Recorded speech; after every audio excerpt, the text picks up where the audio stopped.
All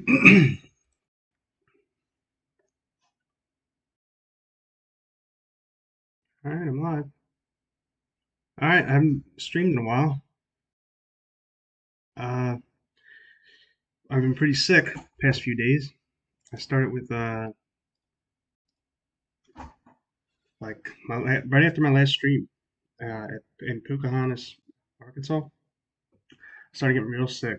Like might hear might sound kind of nasally. I just been like going through whole tissue boxes, just pouring. It was been mucus pouring out of me past few days, and it's like my sinuses were real like puffed up, and I think I was already sick before, but I did. There might have been a reason why I got sick. Uh, I'll explain that in a little bit. Um, where I'm at now, I'm in Mountain Home, Arkansas. It's a pretty cool town. I think it's where it's like a Ozark Mountain, and there's like a lake nearby. Uh, but yeah, let's get the chat up actually, just to make sure. There's no one in here. Uh,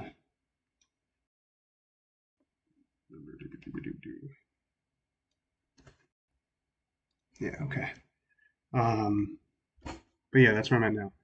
Anyway, so what I did that I think made me sick was I had a brilliant idea to do a detox bath in the hotel. So I got baking soda and put like a bunch of baking soda in a hot bath. And then I added a little kicker, turpentine. I put like, I don't know, like half a cup maybe. I don't have it right with me, but I had like 100% pure turpentine. I just forgot to open in the back of my car, and I for some reason I had to open my trunk, and I saw it there. It was still in the box that it came in, so I just took it and decided to put it in a detox bath. Anyway, so I'm doing that. I get in the bath, and it's fine for the first like 2 3 minutes, and I'm like I have like my head under the water. I didn't open my eyes when I was doing it, and I held my nose when I went fully under. Um, After like 2 or 3 minutes, though, my ears started to feel like I had an ear infection on both my ears. And it was like that. It was like someone pressed that little bump right behind your ear, like that little indent. I don't know. Wrestlers do that sometimes. It's just because it's annoying. And it was like they were both being pressed in real hard, and it felt like an ear infection on both ears. And I was like freaking out, like, uh oh, because I guess turpentine got into the ear canal and got all the way in, obviously, because I had my head in the water. And so I started getting two ear infections, and then like uh, the hairy areas of my body started getting like really like a rash, like burning rash. So I was like immediately jumped up out of the out of the tub and turned on the shower and started draining the bath. And like my ear, in fact, they had like a handicap bar in the shower. But luckily, I was like hanging on to it because my ears. It felt like I don't know. It felt like two ear infections at once, and someone like taking their finger and putting it in that little indent right there on both sides of my head. And it was like it wasn't like it was painful, but it was like a weird. It was like a weird pain. It was like that pain that like pain you get when your foot goes to sleep and it's like two asleep, so that when you move it, it gets like you can't. It's like a weird, really weird pain you get when you try to move your foot when it's like it gets really asleep. That's what it felt like, but like with my head, it was freaking weird. Anyway, it only ended up lasting like 3 4 5 minutes in both ears, and then like the hairy areas like under my armpits and down below, uh, it like started burn. It was like burning. And like Wim Hof has that cold thing that he does. Uh, Wim Hof does a like that cold the cold ice baths or whatever, right? I've tried doing that under the shower, or whatever, and I can do it for like 30 seconds, and I bitch out, jump out. Okay, well, while I was doing this turpentine thing, these rashes were burning. It was burning so much that I was like under the freaking shower, and I had it cranked all the way cold, and I just it didn't even affect me. The cold didn't even affect me. I was underneath the cold shower for like 10, 15 minutes. Didn't even realize it was that cold. Like because the turpentine is because if you think about it, why men's lower parts they shrink when it's cold temperatures like ice water. It's blocking the pores, but the hot temperature would open the pores, right? And then turpentine would go through the pores. So that's what how it would go down. And yeah, so I was in the like cold shower trying to close the pores for like 10 minutes, and didn't cold ice cold didn't affect me at all. That's how crazy this shit was. And meanwhile, all my skin is I get like the prickly goosebumps all over my skin. Well, I mean, you get that from the cold, and I'm gonna go into that.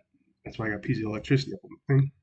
Uh, the prickly goosebumps is from piezoelectricity, I think. But anyway, so that the parts with the parts of the body with a lot of hair, they that rash, burning rash, that went away in like 15 minutes, and then finally I was like back to normal.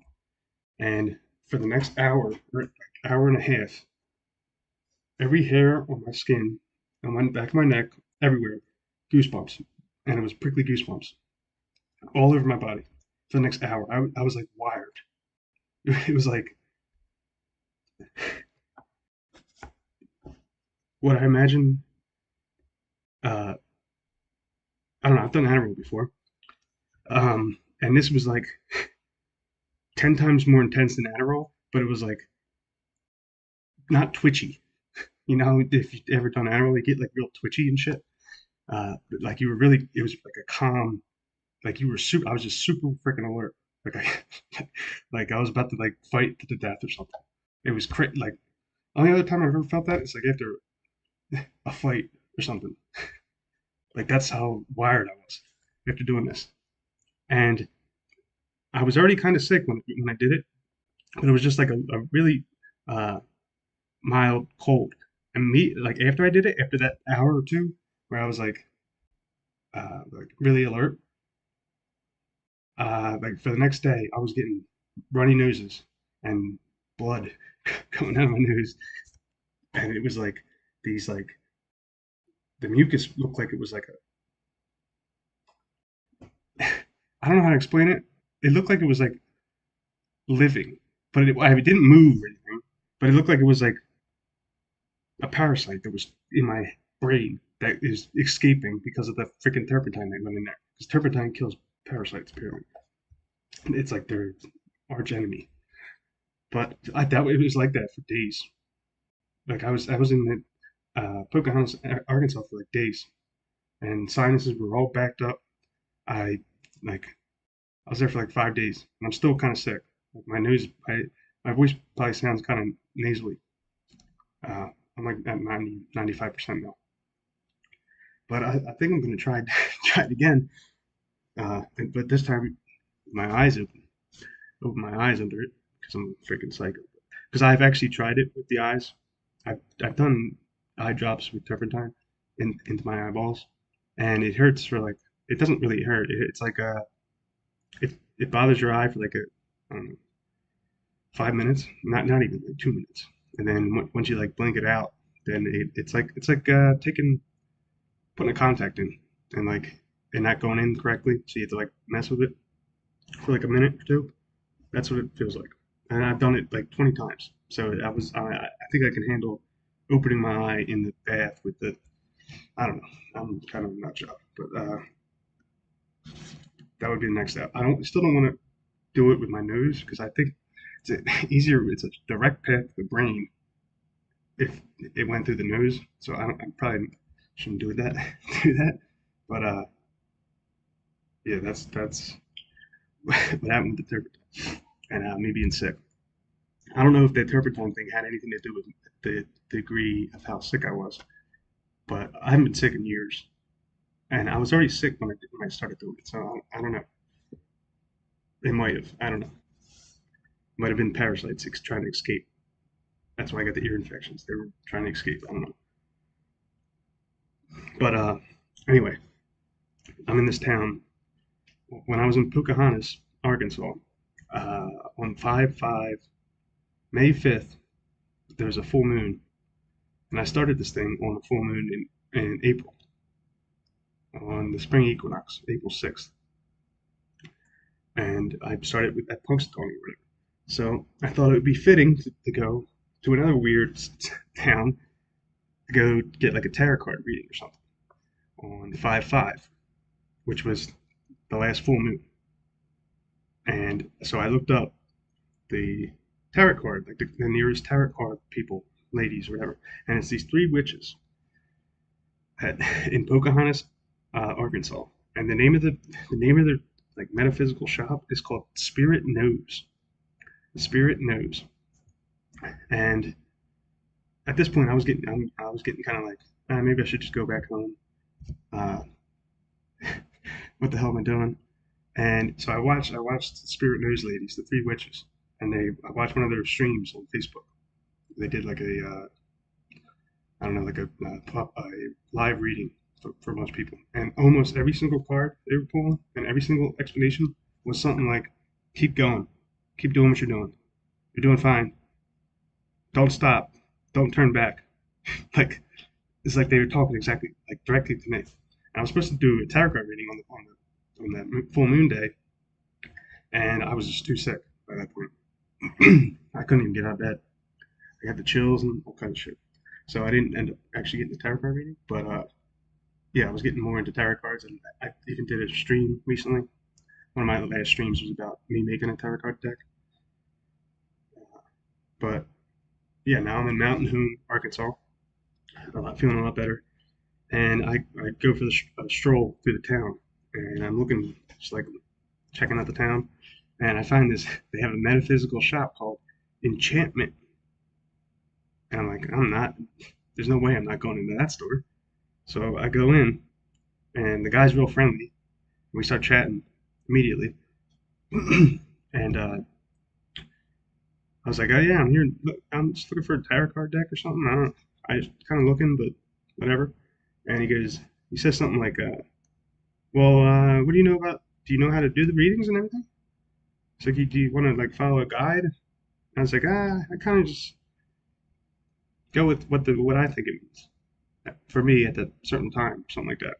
And he's like, oh, okay, okay. Well, why don't you just let the cards pick because he had a bunch of decks.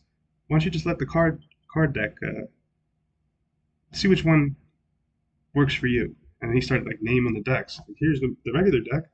Oh, here's a dragon deck. I was like, that's the one. That's the deck. And he's like, okay, you like dragons?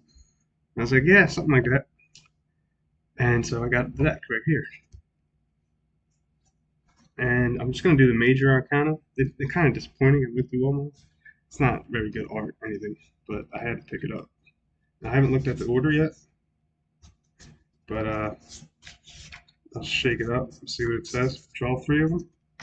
Even though I'm not a tarot card person, figure I'd do it just for the stream. All right, the first card, Justice. Second card, the Hermit. Third card, I'll draw from the middle. Just cause, why not? Temperance. So Justice, the Hermit, and Temperance. What the hell does that mean? I'll try to think about it. Justice, because I don't want to go by what they say the cards mean. You know what I mean? I like going by what I think it would mean at the time. From this, I'm getting kind of trident vibes, like with the head, the horn. Then I'm getting balance the scales. Tried it. The feather in the sun, like that that Egyptian thing that they say to have your heart as light as a feather. Getting that from this, and maybe it means do uh, finish your debts. Do like when anything that's bothering you, do it. Don't procrastinate. Maybe I don't know. Uh, the Hermit, which has the upside down V at the top, the arrow, or whatever. I think that would be more like a compass, like the Freemasons. They got their little compass. I think this would be more like a I gotta accept the role as a hermit because I'm having trouble like relating to anyone really because kind of nut job. Um, and then the last one is temperance,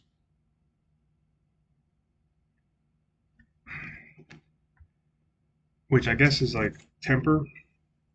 I never really understood what the word temperance really means. It's like balance, right? Or like temper, like you temper a blade through like heat, constant heat, pressure. So maybe it's saying uh, finish up your debts and temper yourself as the hermit. I don't know. I don't know. It could mean something different for whoever is watching, but that's why. Anyway, uh, that's the only time I'm ever gonna do tarot. Promise I won't become tarot card channel. And then the last thing, which ties everything together. I want to reiterate the reasoning for why I'm doing this whole thing, the Dragon Boom quest. I mean, one, it's because I want to look at land across the country. Two, it's why not? If I have the money to do it, so why not?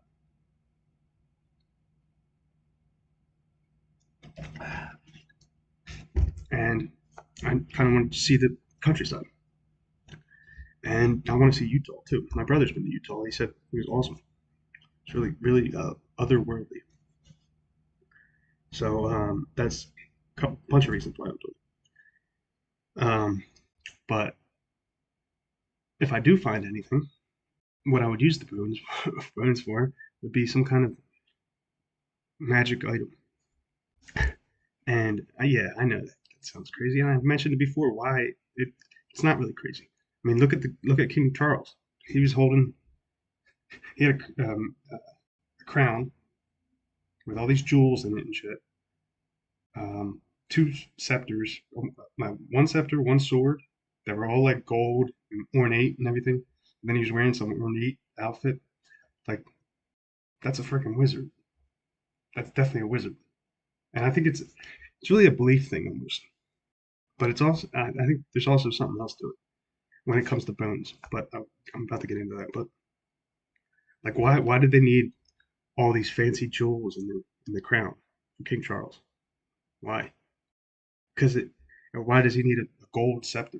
Why does he need a gold sword and do all this like ceremony shit? Because it's all belief magic. It's like it's hard to not believe that he's the king if he's wearing a jewel encrusted golden crown with a jewel encrusted scepter and a jewel encrusted sword. You know what I mean?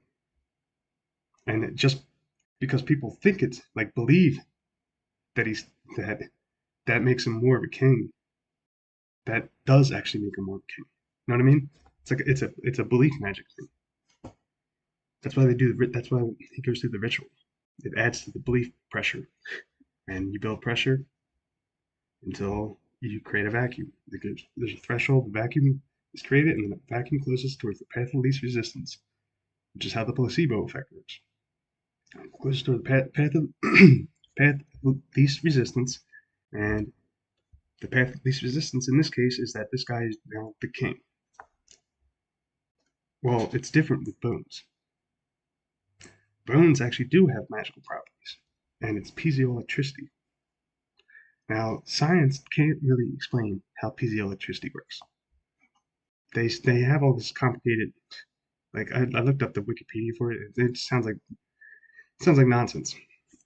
It's so I think it's either one or two things. Either it's really simple and they complicate it so people can't easily figure it out, or they don't really know how it works and they can't just say it's magic because that's I think it's the second one. It's just freaking magic. That's how it works. It's magic. So a bone has piezoelectricity. Piezoelectricity is basically magic. Same with magnetism. Like a magnet, that's basically magic. It manipulates uh, the the physical ether. Like this. It's hard to explain. There's electric and there's magnetic. There's the only physical substances of the universe. Time and space are measurements. They're not physical. You know what I mean? Like there's no substance to it. It's just a measurement. It's measuring substance. And the substance is either magnetic or electric. And piezoelectric is the opposite of magnetic. And I've talked about electrodes before, but not really in detail. But they're piezoelectric crystals, basically. Anyway, so bones are piezoelectric crystals. When you apply pressure to a bone, it uh, releases an electric voltage or potential, electric potential. And when you uh, when you apply an electric current to it, it vibrates or changes in size. So there's all these papers I found where they're saying that they can use electric current on the bone to on broken bones to heal them quicker or to grow them in size. And what is the prickly goosebumps? I've been saying this forever. It's a piezoelectric. It's your body's piezoelectric. It's how your body. Uh, it's caused by the piezoelectric effect on your bones and your pineal gland, I think. And it's like the electricity releasing. The pressure is being applied to your bones and the crystal, the piezoelectric, the pineal gland in your brain, and so the body releases like an electric field, which is felt as the prickly goosebumps. That's why you see cats can scare alligators by just like they go in their like haunches or whatever, and then they spike up their hair. That's why like an alligator will flee from giant alligator because of the cats. It spikes up all its hair. Now, if you look at Dragon Ball Z, what do all the characters have? They have spiky hair, right? That's from this. And when you touch a high voltage random graph machine or something, what happens? Your hair spikes up. You get the prickly goosebumps. What happens when you do a turpentine bath? Your hair spikes up. You get prickly goosebumps. I guess the turpentine. Here's the thing about turpentine. It's hard to tie all this together, but it is related. There's these things. I'm gonna be hopping around a lot here. Sorry, but there's these things called electrodes. They're in microphones. They're in every single. There's like four of them in every single cell phone on the planet. It's how they make really small microphones or really small what you call it yeah, microphones or yeah, microphones. Um, so they you can make them. It's like making a piezoelectric crystal, and the way you make them is with carnauba wax, which is like the wax on a leaf from like a tree. The wax is kind of similar to the next ingredient, which is rosin. Rosin is a resin, pine resin or pine rosin. I don't know the difference between those two, rosin and resin. I haven't figured that out yet, but I think there is a difference. I think rosin is just the powder form of resin, and rosin is what baseball players use when they have that little bag, the pitcher. that has like the white smoke, puts in his hand to keep his grip. Or like rock climbers, they use it too to keep their grip when they're climbing. That's what rosin is, and it's really pine wax, pine resin, or tree resin, and it's like tree sap basically, or tree resin. And the wax is what goes on the tree leaves. And you mix them together. You heat them up to like 500 degrees. I think it's the melting point, and then you mix them together when they're heated up, and then he puts in 10% beeswax. Excuse me, because if you don't use the beeswax, it's real brittle, and when you use the beeswax, it's more like a candle, like easier to handle. And so you heat it up, and then when it cools, you put it in between two electrodes, two like copper plates, and you put high voltage to the plates, like 100,000 volts, something like that. Some crazy number, or yeah, 10,000 kilovolts, something like a really high voltage. Like when you do the Van de Graaff machine, your hair spikes up, really high voltage, but not a lot of current. So it's safe to touch, but it might spark you, but it's not gonna like kill you or anything. But it'll be really high voltage, like 100,000 volts or like 10,000 kilovolts, something crazy like that. I forget the actual number, but really high. And when it cools all the way, it'll have a piezoelectric charge, which is an opposite of a magnet. Piezoelectric it's like a permanent capacitor. This is getting kind of into the technical woods, but a capacitor is like two plates that hold an electric charge, and once the threshold reaches a certain point, the charge hops to the other plate. And there's tons of reasons for that, like tons of uses for that in electric circuits. But this thing, these electrets, they're called electrets, RETS, like ELERETS, electrets. Went down here, see?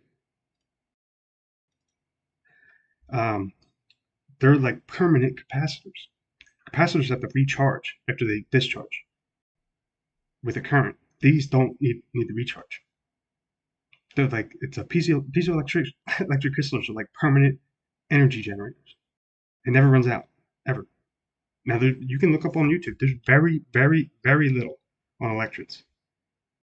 This is the best video on it. And I only saw like one or two other ones. One of them is about anti-gravity, and the other one is this like this guy is like pissed off about microphones or something. And he's like, you know what? I'm gonna make an electric generator, and he gets into the whole theory about it or whatever. But I don't know.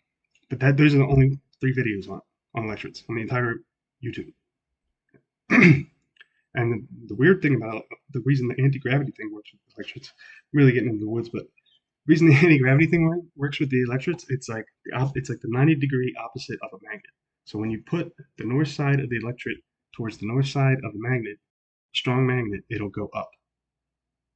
Instead of like repulsing, it'll go up or it'll go down. I don't know what the match has to be. But if you put the south one to the north, it'll go down. Or it'll go to the opposite of what the other one is. It doesn't go towards or repulse. It goes 90 degrees. So the anti-gravity dude basically tries to use it to, and he does actually. He gets lift from a magnet and electric.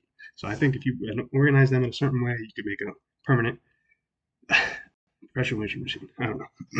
But anyway, my point is, piezoelectric crystals are basically magic. And why does that matter? Why does it matter that bones have piezoelectricity? Well, ask the Christian Church. I put right here the most comprehensive list of saints on the entire internet. And let's pick a random one. N. Every saint that starts with the letter N, and pops up. Now we're gonna do a little search for them. Relic. Relic. They call bones relics. Relics and bones. They interchange them a lot, and they're obsessed with them.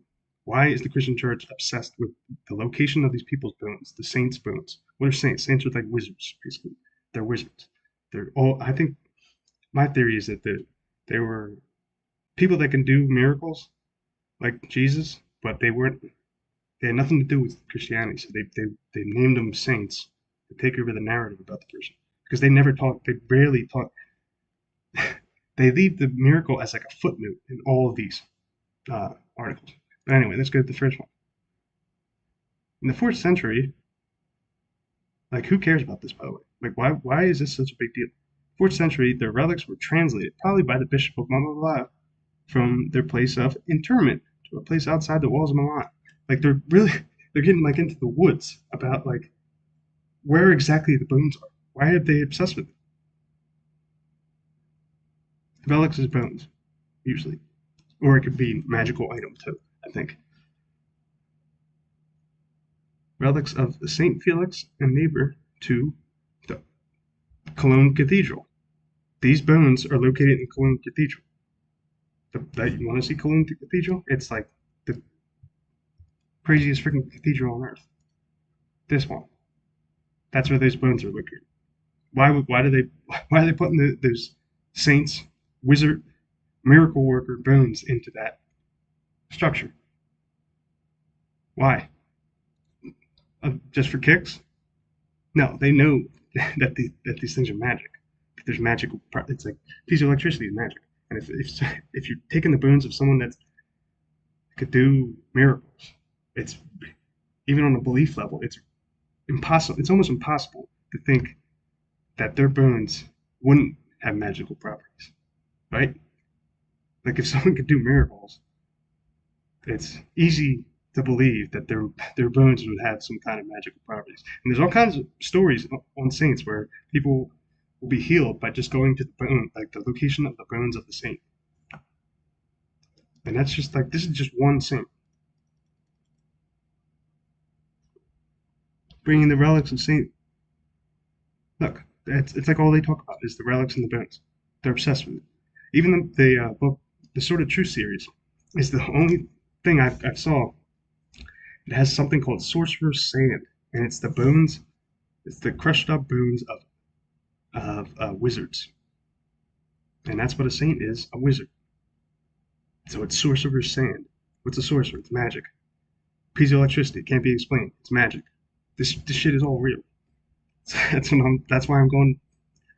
One of the reasons why I'm going to, because I mean, what's more magical than a wizard? A dragon, freaking dragon. Dragon's like the only thing that you could say is more more magical than a wizard, right? So that's kind of why what I want to reiterate why I'm even doing this. Um, Also, there's more I wanted to talk about with this. Yeah, it means yeah, I was going to tie it into turpentine. Okay, so piezoelectricity, the etymology of it is pre- uh, pressing amber, pressing electric. An electric etymology is amber in Greek. Amber is pine resin. So pressing pine resin, or not? It doesn't have to be pine, tree resin. And what is turpentine? Turpentine is distilled tree resin. So when I did that, the reason why I got the prickly goosebumps is it was a piezoelectric thing because somehow because turpentine is distilled pine resin. It's distilled amber. It's the liquid form of the an electric almost. So when it goes through your pores, it would be like lining your whole body with it. I felt that it was like the prickly goosebumps for an hour and a half. It was insane. Um, but that's how turpentine comes into it. Turpentine has all kinds of crazy uh, medicinal properties too. It's one of the most fascinating substances. Anyway, that brings me to the uh, tree. I've talked about this in a few videos, but it's not in the mainstream yet. Really, it's like my it's like my most developing theory. but it has no one else has touched it really yet. It's about the about the Piezoelectric series, which is basically how electrostatically charged an object is, how piezoelectric it is, basically. And it starts the more positive it is, the more it gives electrons. Electrons are real, but the more it gives charge, and the more negative it is, the more it takes charge.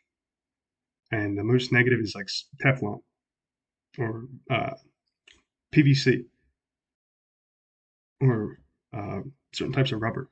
And what is PVC? Vinyl is uh, polyvinyl chloride or something like that. Vinyl is pine resin. What is rubber? It's a form of pine resin. What is Teflon? I'm pretty sure Teflon also has something to do with pine resin. It's all pine, not pine. It doesn't have pine. Tree resin. I mean, tree resin. Rubber, I'm pretty sure can only come. It only comes from one, like a certain type of tree, actually. Certain type of tree's resin. So it's all tree resin, even Teflon. And when they make this, when they make the electret, he's mixing. I used to have it. I don't think it has it here. Here's where I'm stuck with this stuff. Is I used to have a list. I couldn't find it where it had resin on it, and it was like towards the bottom, like around vinyl, PVC, around there, and then it had wax, and wax was like around the middle, like around here. Okay, wouldn't you think that if you use the highest one and the lowest one, you would get a more stronger electrostatic charge? And that's where I was back when I was in New Jersey. I couldn't get. I was trying to melt Teflon, and what was the one I went up with? I think it was nylon. I'm trying to melt them together and then mix them and then make an electric, like with the wax and the resin. But I couldn't. I could never get the Teflon. I couldn't get it hot enough to melt the Teflon because if I use a flame on it, then it would yeah, ebony. That I was actually going to get into that because look, um, the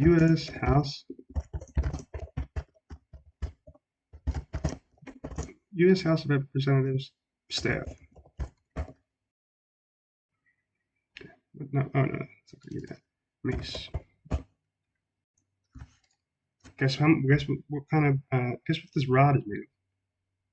Ebonite, ebony, which is it's a pine resin from a certain tree.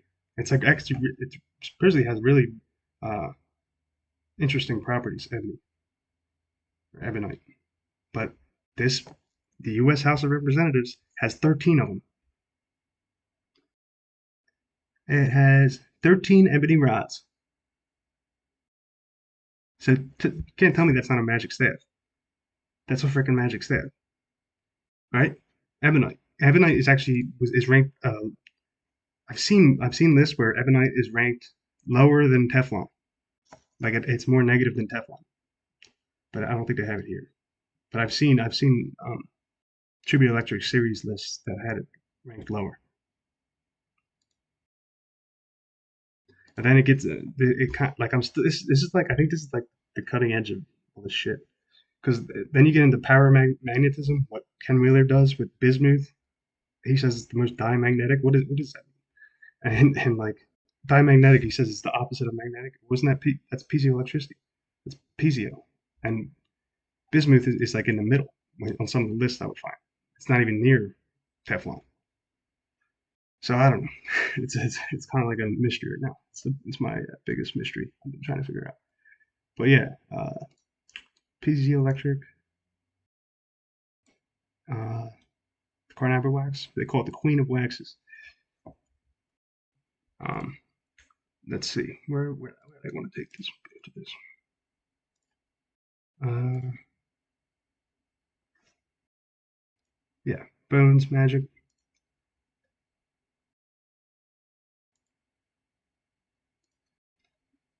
Yeah, so here's how you can make them: rosin, wax, carnauba wax. I don't know why, like, how did they figure out it was that type of wax you needed, right?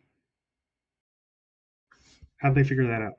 But that carnauba wax is only found on a tree in Brazil. Who was who the frig was doing that? Like, who was testing wax like this back in the day? That's so odd. Like, maybe I don't know. Maybe you can use wax from other trees. Maybe that's not the best. Maybe they just say that so people think it's like really rare. Maybe it can be used from any type of wax from a tree leaves. Like maybe a holly tree. Holly tree has their leaves, the prickly leaves that they have. Don't they? Aren't they really waxy? I bet you they would work. And everyone says that they use the holly tree to make a wand. Hollywood, it's the wand, and it would have like the holly tree wax because their leaves definitely have wax on them. You can see it. It's like a shiny glow, not glow, like a shininess to it. So if you scrape that off, or you made it like it makes sense. And really, the only thing I've seen that really is like actually magic is piezoelectricity and magnetism. Really, the way magnetism works is pretty magical too. I mean, Ken Wheeler claims to know how it works, but I don't know. He's got his own freaking language.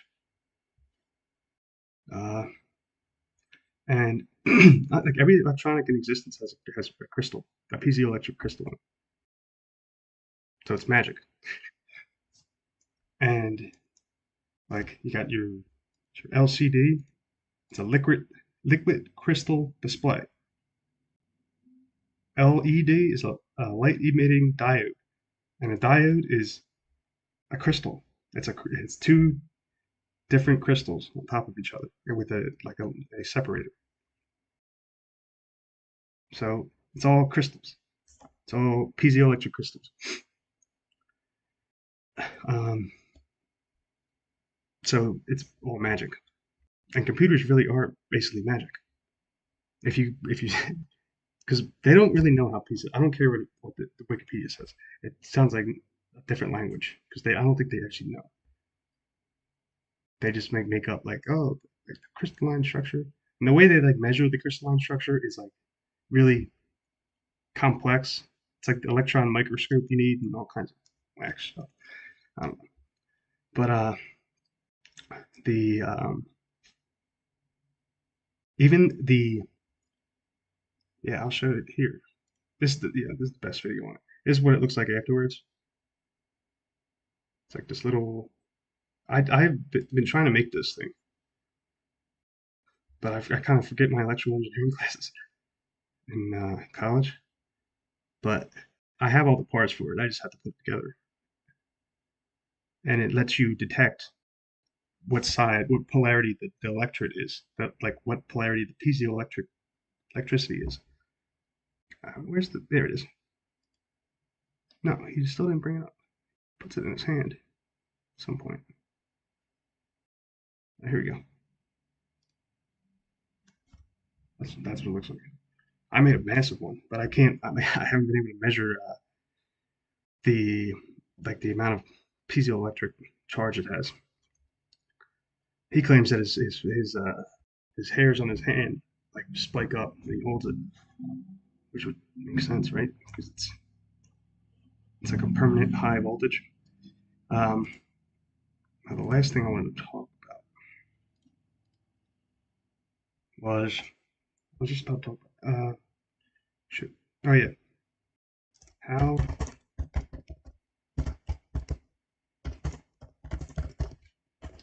this I watched this one day. Shit. Of course not. It was like this old Japanese, like 1990s Japanese video about how Japan was making microprocessors, transistors for microprocessors, and they got told by the Texas Instruments or one of those companies in Texas that invented the transistor. They got told that in order to do it, to make the transistor, they needed 99% pure and perfectly polished germanium metal next to another crystal. I think it was iodine or something, iodide, and something else. And it had to be 99.99% pure. Why? That's freaking magic. That's what that sounds like. Like normally, like the guy even says, like Japanese dude, he's like, we tried to polish that for days. I was on my hands and knees rubbing on that thing, polishing it for days, but we never worked. It didn't work. And then we realized we had to make it more pure because even when he was polishing it, it didn't get like had to be perfect. That's like a magic condition. That's what that sounds like. Damn it! It was a great video actually. I actually watched it doing work when I wasn't supposed to. But, oh yeah, here it is. So when I was working in Virginia, I watched it. Uh, Here he is. Hopefully, I don't. Oh yeah, here he is. He's talking about. I'll turn this off. The captions on.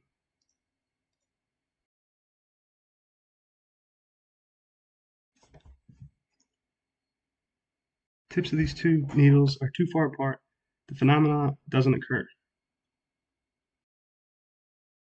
And we had to put them close together. What I did was to set up a microscope, fix the needles, and then connect an electric current.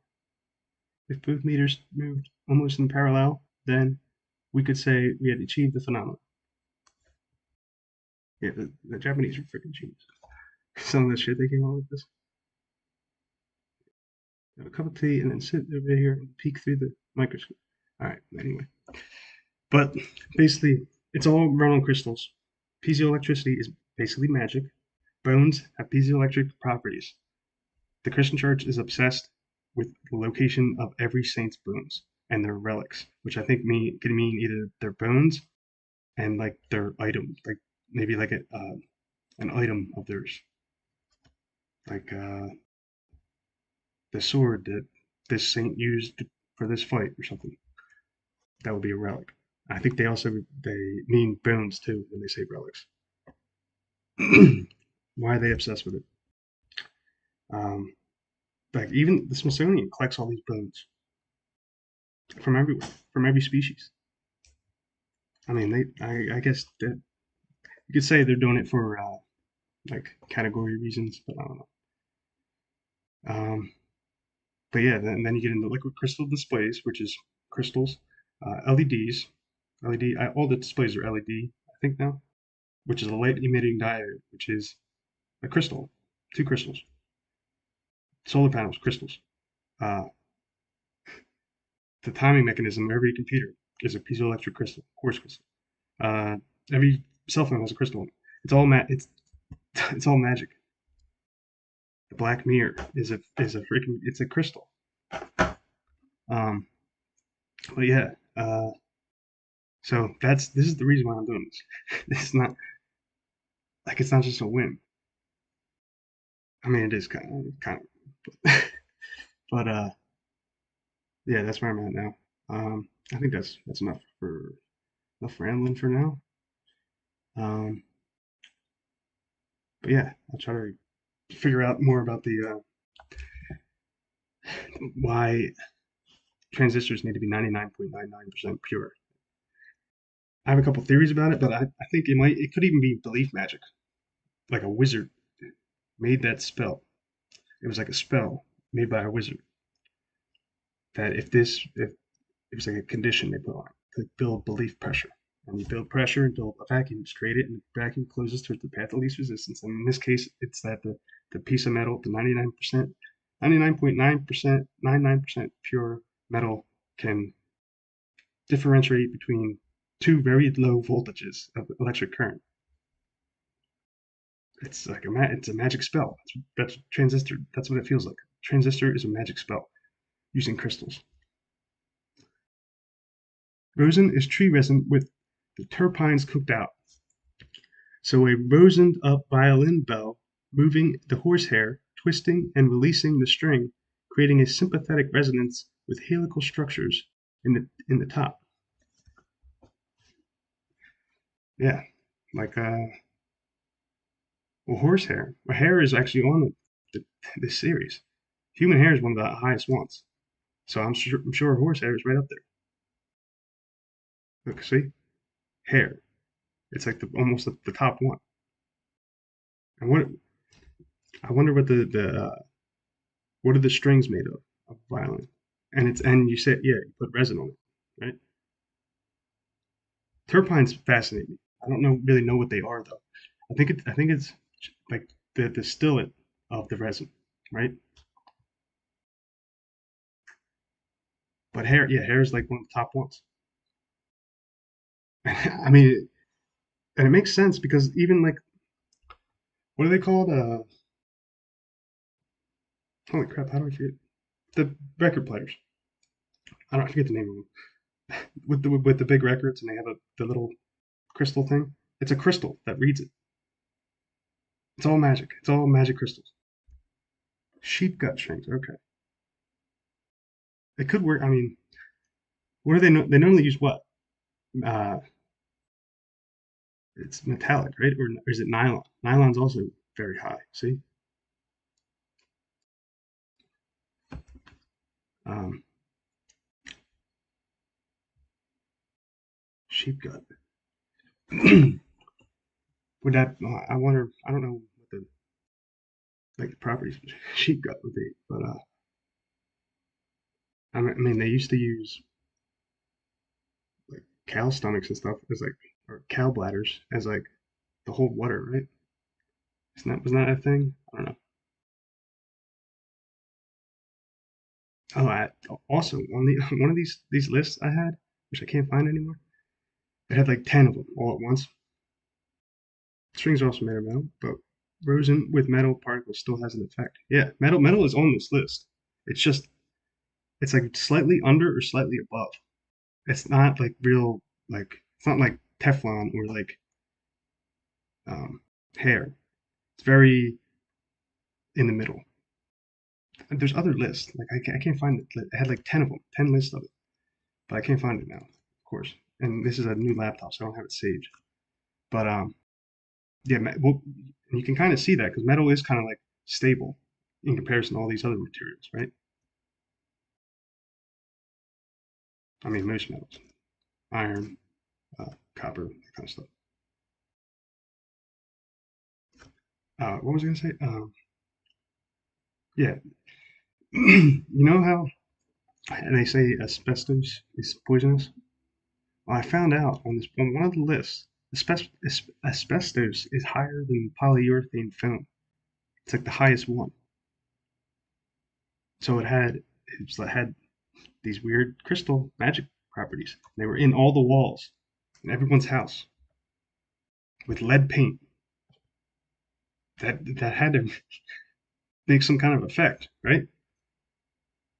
I think they took the lead paint out because of the Wi-Fi and all that shit. But asbestos, I think that was a piezoelectric film or like a crystal thing. That's why they made up that it was poisonous or whatever. I doubt it's poisonous. I mean, it's probably poisonous if you ingest it, but like who's ingesting asbestos? The same with lead paint. They say it's poisonous if you ingest it. Who eats lead paint? Like you could say that about almost anything. It's retarded. But yeah, that's where I'm at now. Before you send me down another rabbit hole, pie. I think I'm gonna wrap it up. Um, but yeah, hope I tied everything together, kind of like the turpentine being actually somewhat related to these crystals and the piezoelectric effect and getting prickly goosebumps from your bones and your pineal gland, which is a calcite crystal, piezoelectric calcite crystal, mulberry shaped. And I don't know, I could keep going because I even found something about mulberry shaped like cones today, but I'll leave that for the next time. But yeah, and I also wanted to reiterate the dragon. The dragon. Let's see. Let's pick one of those cards. The devil. The dragon bones having more magical properties than wizard's bones, which would be like a saint. Wound around a stainless steel core. Yeah, man, I gotta learn an instrument. I think I want to learn the banjo. But anyway, I'm gonna wrap it up. Thanks for watching.